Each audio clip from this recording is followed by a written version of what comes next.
B. Collins. Peter B. Collins, news and comment. It's Friday, March 2nd, 2018. My zippy intro music is refusing to play today.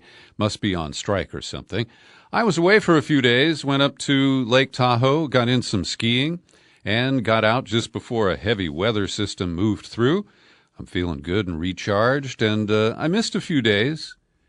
But it really appears to be more of the same. You know, when you get off the treadmill for a few minutes and look back, chaos continues to reign at the White House. Crown Prince Jared appears to be on his way out amid multiple scandals.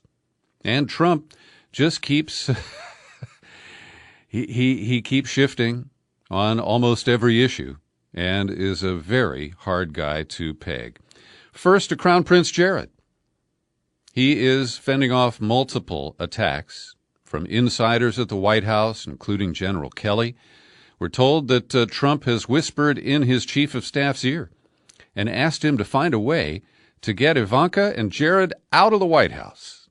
Now, Trump, of course, could never admit that he made a mistake putting them into these positions in the first place. But it appears that Jared never stopped trying to put out the fires at the Kushner Company after he joined the White House team. And the most egregious charges that are surfacing indicate that not only did he hold White House meetings with top dogs from Citigroup and Apollo, who then coughed up $500 million in loans for the troubled Kushner property at 666 Fifth Avenue in New York. But the more serious charge, that is corrupt. It violates many principles of, putting firewalls between your personal business and government business. But what is really astounding is that it appears that the Kushners made an approach to the wealth fund, the Minister of Finance of Qatar, Qatar, that's the Emirate country over there in the Gulf.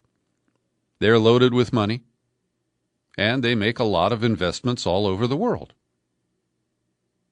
Well, it appears that Kushner's father, Charles Kushner, was working on a major loan funded by Qatar.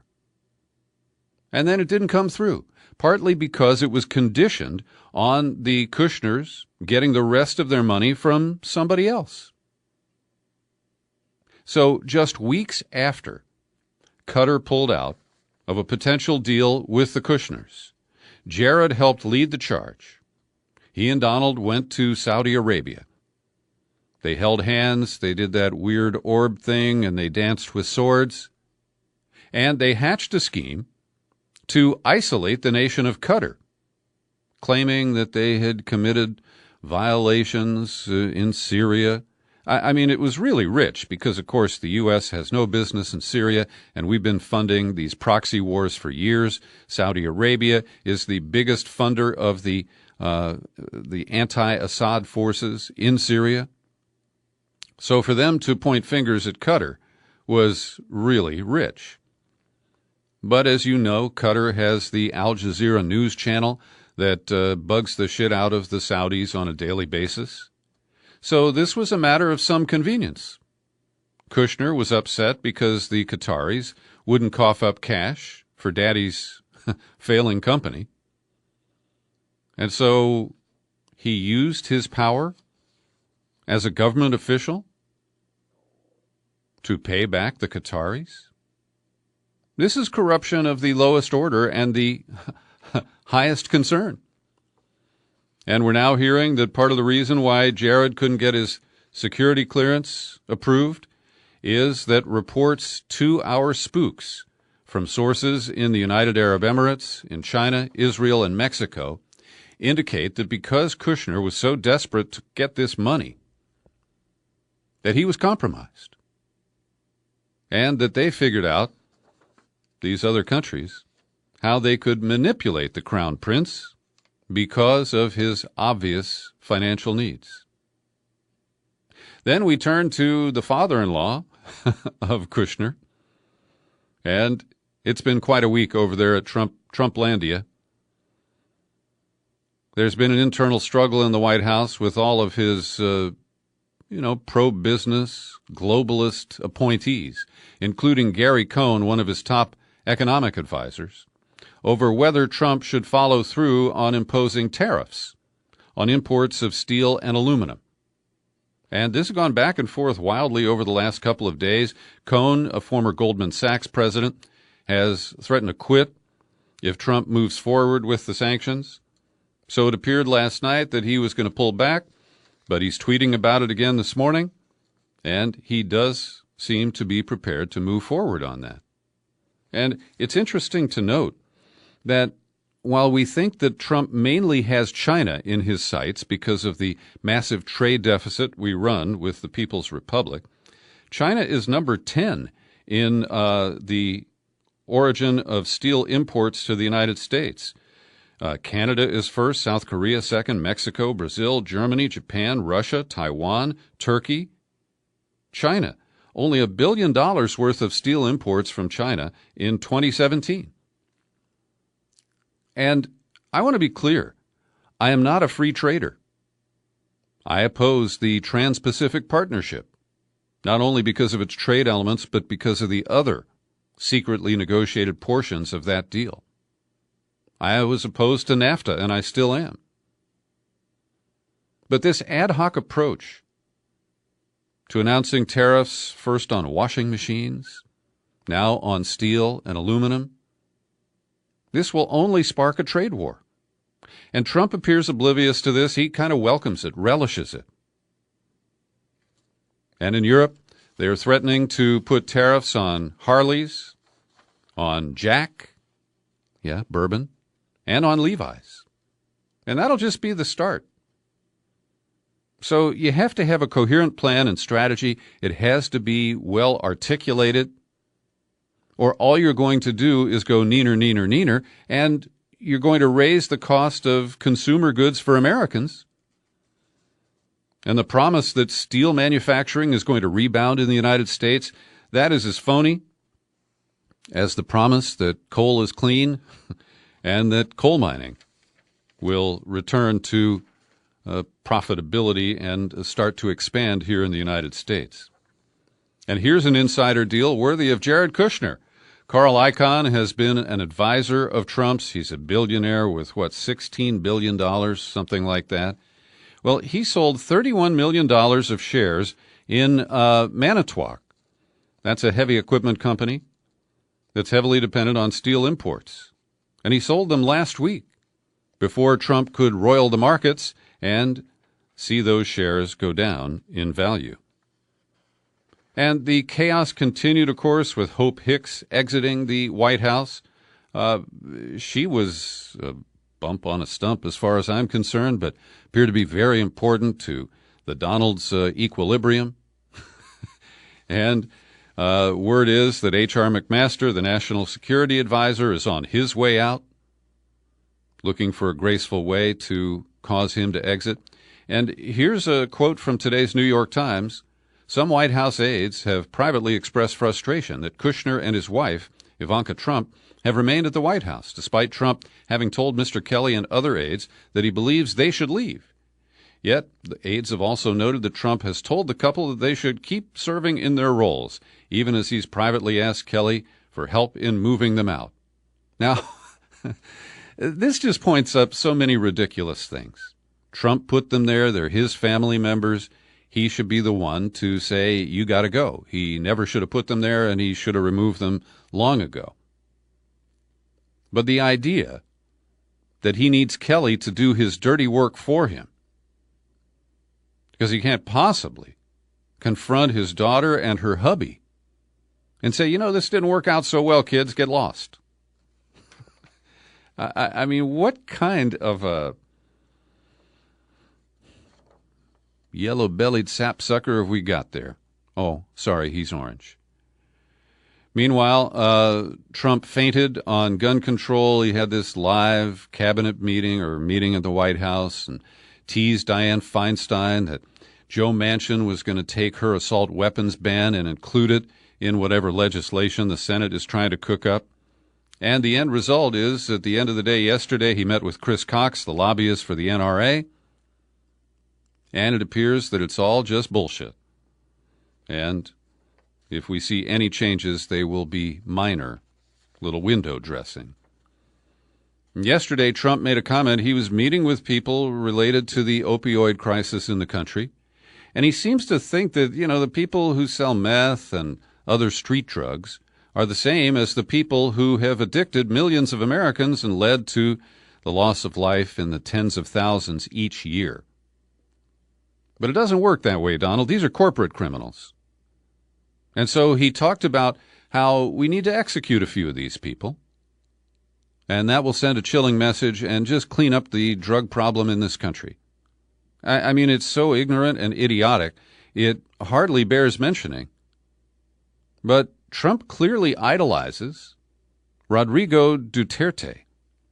He is the strong man who's been in office for 2 years now in the Philippines. Thousands of people have bloodied the streets there as they've been killed by police and vigilantes without any process. They're just accused of being drug users or drug dealers, and boom, they're gone. And this kind of vigilante justice is what Duterte has promoted. He's even intimated that he killed somebody in this process, this kind of a clean up the drug mess, when he was the mayor of a community before he became president of the Philippines. So these are really ugly examples of strong-armed people who think that their power and the advocacy of just wanton killing without any legal process is somehow going to produce a better outcome. It's incoherent, it's irrational, and I guess it only appeals to people who believe in their own power and righteousness. Well, Vladimir Putin is tired of being ignored, having little Kim steal the spotlight. Putin's up for re-election in a couple of weeks, March 18th. And yesterday he held a big event full of video screens that featured animations of a new generation of Russian-made weapons. He says that he has an invincible intercontinental cruise missile. He has a nuclear torpedo that could outsmart all American defenses. He claims that his new weapons will be able to defeat all of the missile defense systems arrayed around the world. He's hinting at the Iron Dome in Israel and the boondoggle of missile defense promoted by the United States. And if you watch the videos, they were kind of cheesy, and they didn't really reveal anything new about this. And it's entirely possible that Putin is making all this stuff up. It's just nice fantasy material. It'll help people vote for him and get his re-elect number up to 70 or 80%. And because the U.S. creates its own reality, for example, on missile defense and its invulnerability, it could just be that he's having a nice time tweaking the United States. But Jennifer Briney is not laughing. Yesterday, I released an in-depth interview with this really talented young woman who hosts the powerful podcast called Congressional Dish. And Jennifer Briney reads all the bills. She watches all the hearings. And in this excerpt from our in-depth conversation, she warns that while Americans are distracted by Russiagate and Trump tweets and Jared and Ivanka and whatever else, our leaders are planning a new Cold War, and Russia is the target once again. It is. I haven't slept very well for about 2 weeks now, just because I'm reading about this stuff, and it's so different from what we're seeing on the television. Mm-hmm. And that juxtaposition of I'm paying attention to nuclear weapons while other people are not. And I'm having a lot of trouble dealing with this in a way that I haven't in the past. It's just so different. I mean, most people probably haven't heard the podcast. So what's really affecting me is I'm watching them put in black and white that we're restarting the Cold War. Yeah. I think a lot of us have the feeling that that's happening, but they are doing it. And you can hear them discussing now how ISIS is a thing of the past. I just don't understand how they go from ISIS is metastasizing, it's a cancer that's everywhere, and now it's over. Well, and now it's all about Russia. Yeah. And it's a really dangerous game they're playing. And their way of dealing with Russia is we're going to replace pretty much our entire nuclear weapons infrastructure. And it's just not anything that people are aware of. And it's been going on for a while, too. Well, you point out in the podcast that the whole nuclear review began under Obama. It did. And he's a guy who came into office talking about, just like other presidents have, trying to wind down our nuclear arsenal and ultimately reach a nuclear-free world. And instead, he put the wheels in motion to rebuild our nuclear infrastructure from ground up, and Trump is essentially expanding on that. Yeah. And that was really disappointing to me. It was disappointing to me that I didn't catch that during the Obama administration, so to know that this plan has been in motion for a while now.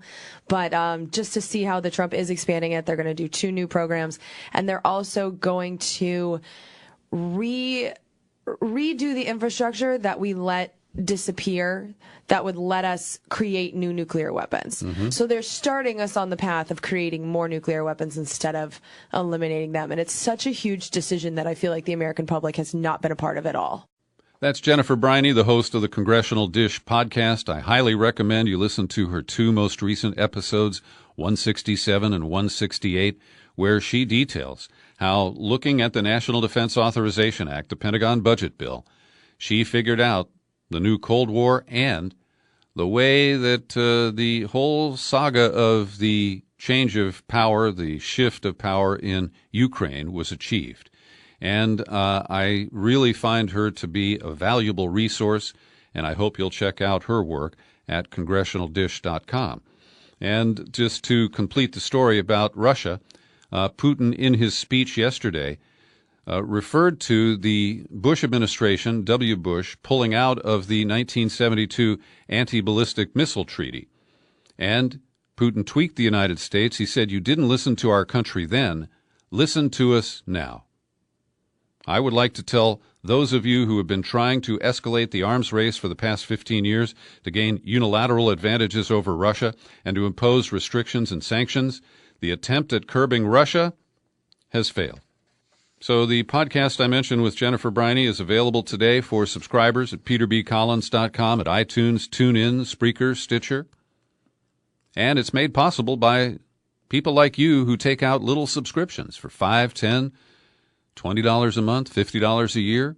People like Paul Lacombe, Don Cisney, Jeff Lipinski, and Louis Scolari just renewed his annual subscription. Thanks to each of you. I really appreciate your support. And if you're not a subscriber, you can fix that. Come on over to peterbcollins.com, click the menu tab, no matter what device or browser you're using. Pull it down, click on Become a Subscriber. That takes you to the sign-up page. And if you're allergic to PayPal, feel free to communicate with me using the U.S. Postal Service at Box 150, 660, San Rafael, California, 94915. I'll repeat that. It's too many digits.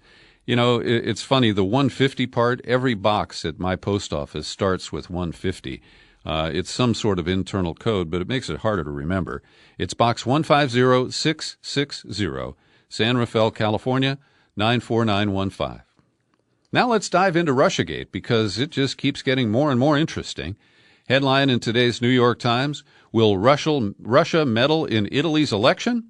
It might not have to, is the snarky answer to the headline's question. Well, and I would just take that one step further and say Russia didn't have to meddle in the United States election. And that's a point I've made many times, that we've been very good at dividing ourselves, at feeding phony information out, propaganda, spun information, divisive information. But last night I was watching Rachel Maddow's telenovela about Russiagate, and there was some interesting new stuff. Because we have learned from the Democratic response memo to the Devin Nunes memo at the House Intelligence Committee that the Papadopoulos drunk talk to the Australian guy in London occurred in late April of 2016, April 26th. And that's when Papadopoulos told the Australian that Russians have dirt on Hillary Clinton, suggesting that they had emails. Now, we know that the major leak or hack at the DNC occurred in early July. So exactly what emails are these? Well, we have some theories that we'll get into in a moment from Scott Ritter. But what Maddow narrated and what Adam Schiff, the Democratic ranking member of the House Intelligence Committee, embellished on when he appeared on her show last night is that Russian agents previewed their hacked materials and a dissemination plan to kind of demonstrate that to the Trump campaign. And then they had the Trump Tower meeting with the Russian attorney Veselnitskaya. And this is the narrative of Adam Schiff here. Follow his timeline here. Then he said that Don Jr. and the others were disappointed by the meeting because no dirt was delivered. And days later, according to Schiff, Julian Assange got the emails from the Russians. And Schiff says, related to speculation by Maddow, that Robert Mueller is about to drop indictments that will make the connection between alleged Russian hackers and the transfer of their spoils to WikiLeaks. But Schiff said, a lot of this evidence, it hasn't been ready. And I don't really know what ready means. But then he went on to shift the tone of the conversation, saying, look, whether we can find that Trump violated a specific law or whether there was collusion, he said, we don't want to lower the bar too much. And he said, if Trump knew that the Russians were trying to help his campaign, that we should all be outraged. And that he's hoping that Robert Mueller is going to identify an overt act and a form of agreement to show that Trump made a decision to allow the Russians to help his campaign. But then Schiff moves the goalpost because he doesn't talk about accountability. He talks about preventing Russian behavior from happening again. He talks about condemning the unethical conduct of the Trump campaign. And then Rachel Maddow says, well, maybe he could be censured or something. And they agree that there should be some sort of accountability. But neither one of them can utter the word impeachment because that is the only realistic way to hold Trump accountable.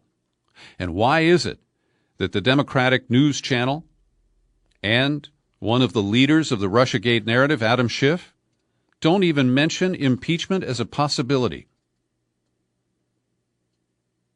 Something really strange here, friends. Continue to watch because I think that this narrative is shifting again. Now, I mentioned Scott Ritter. I've known him since 2004. He was a UN weapons inspector who went to Iraq. He was honorable. He told the truth. Saddam didn't have weapons of mass destruction. Scott Ritter's paid a price for that. He spent a stretch in prison over alleged inappropriate relationships with teenage girls, and I don't know that to be true. I don't know it to be false either. I just don't know. But at Truthdig, in a about 20-page piece, Scott Ritter breaks down what he calls the Russiagate obsession. And he and I don't see eye to eye on every item here, but I think it's important to share with you what I consider to be a rational and reasonable analysis of this whole arc and the way it happened. And the bottom line, and I can't summarize the entire 20-page document for you, but he argues that the DNC was hacked by Russians, but that it occurred in 2014 and 2015, and that there may have been a second hack in 2016. But he believes that the Clinton campaign, CrowdStrike, and the Democratic National Committee did create this narrative of Russian hacking and interference in the election. And Ritter asserts that an attack was made that went on for about 10 months where they were able to get just about everything off of the DNC server and its network. It was carried out using the tools and techniques associated with APT-29 from an office inside the Moscow State University. Now, he just asserts, he doesn't offer any proof, but that is his belief. So he says the goal and objective of Russia was not to actively interfere in American democracy, but to create the impression that it could by hinting at its possibility. And this is Ritter, quote, "There's no doubt that Russia intended the APT-29 attack on the DNC to be both detected and attributed back to Moscow. A logical inference was that this attribution was intended to generate concern over the inviolability of the American electoral process, creating a debate in the American body politic." He goes on, "The Russians weren't betting on a particular horse. Indeed, APT-29 had made a less successful attempt to penetrate the server of the Republican National Committee. The Russians were seeking to undermine confidence in the political race itself. And he says there's every reason to believe Russia fully intended to inject into the American political dialogue the possibility rather than the reality, creating the appearance of collusion." So this is an interesting point. He's suggesting that Russia did it and wanted it to be blamed on them. He says the DNC and CrowdStrike, not the U.S. government, made the initial decision to publicly call Russia out on the DNC server attack. Likewise, Hillary Clinton's campaign staff made the decision to attribute WikiLeaks' publication of emails taken from the DNC server to Russia. And explicitly, Ritter does not accept that. He said this has not been proven, and the intimations of Julian Assange and others have not been disproven. So I encourage you to read this. As I said, I don't believe that it is the final analysis, but I respect Scott Ritter, and I think that it is worth taking a look at what he's written here. A couple of leaks have been run down in Washington, D.C., and especially when it relates to Russiagate and the whole 2016 campaign cycle. Everybody's been leaking, and almost nobody's been caught. Well, now the Inspector General of the Justice Department is accusing Andrew McCabe, who is about to finally step down as the Deputy Director of the FBI, of orchestrating leaks in October of 2016 to the Wall Street Journal. And it was about how to proceed over a possible investigation into the financial dealings of the Clinton Family Foundation. The Inspector General has concluded that McCabe authorized FBI officials to provide information for the Wall Street Journal article, and so it appears that McCabe's reputation will be sullied in the event he ends up testifying or giving information to the Mueller special counsel investigation. And, of course, Trump will act like McCabe is the only guy who was leaking in Washington. There's another leak that has been run down. This relates to the exposure of text messages from Senator Mark Warner, who is the number 2 on the Senate Intelligence Committee. He's a Democrat of Virginia, and he was trying to line up an interview with Christopher Steele, the former British spy. And those text messages went public just days after the House Republicans released the Nunes memo from the Intelligence Committee. Well, it's been determined that it was Republican staffers of the House Intelligence Committee who leaked that little tidbit, and we'll wait to see what kind of sanctions or penalties they face for the leaking. Over at The Intercept, Ryan Gallagher doing a good job, and he explains that the international network of friendly countries that share the products of illegal surveillance, well, it's not illegal in every country, but it is in ours, actually comprise of 14 countries. Now, we've heard of the Five Eyes. These are the English-speaking nations: Britain, Australia, Canada, New Zealand, and the U.S. of A. And in addition, the Five Eyes are aligned with the intelligence agencies of Belgium, Denmark, France, Germany, Italy, the Netherlands, Norway, Spain, and Sweden. So this alliance is sometimes referred to as the 14 Eyes. And the report indicates they've collaborated to monitor communications during major events like the Olympics in 2004, Winter Olympics in Italy in 2006, Soccer World Cup in Germany, summer of 2006, and the list fails to include the 2002 Winter Olympics in Salt Lake City. And Rocky Anderson and Tom Drake have pointed out in a lawsuit that the NSA had a blanket surveillance over Salt Lake City before and during the Olympics that year. Kevin Gostola at Shadowproof is doing an excellent job covering the early trial proceedings in the case of Reality Winner, the NSA contractor who is being held as a flight risk and accused under the Espionage Act. And I will link to the recent articles by Gostola. But one of the issues is whether the FBI agents who came to Reality Winner's house last summer read her Miranda rights. They did not. And whether the testimony that they gathered from her can be used without a Miranda warning.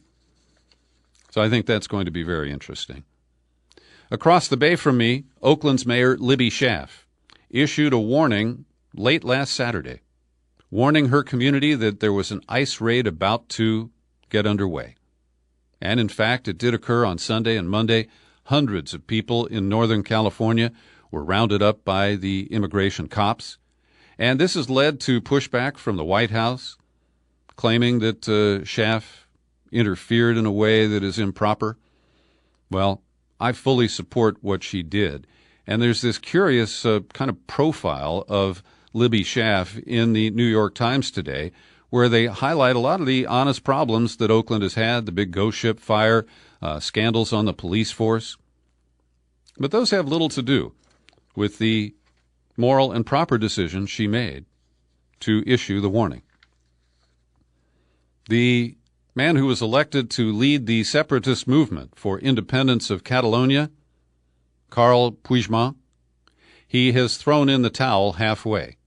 He has accepted that he's not going to be able to return to Barcelona to take his post as the president of Catalonia. He was reelected by voters there in December, after he was bounced by the Madrid government a couple of months prior.